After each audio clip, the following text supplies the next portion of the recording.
כשאנחנו בוחרות להסתכל קדימה, אפילו צעד קטן, אנחנו מתחילות לשנות את הסיפור שלנו. אצלי, הבחירה להסתכל קדימה התבטאה בכמה תחנות משמעותיות. 5 שנים אחרי הטרגדיה, התיישבתי לכתוב את הספר הראשון שלי.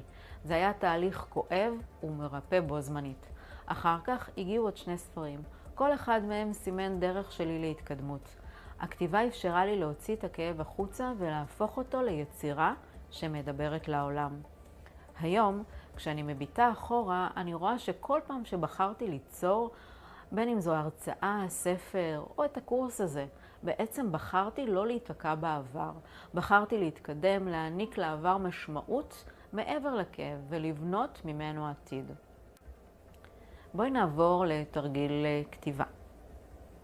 אני רוצה לחדד עניין חשוב. מחקרים גילו שכתיבה אישית בגוף שני גורמת למוח להוריד התנגדויות. את יכולה לגלות תובנות חדשות ולחוות שחרור רגשי. לכן, היום את תכתבי את הסיפור שלך בגוף שני, כאילו את מספרת על מישהי אחרת, וכך תגלי על עצמך דברים שלא שמת לב אליהם עד עכשיו.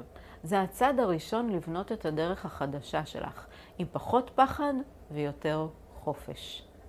בהצלחה.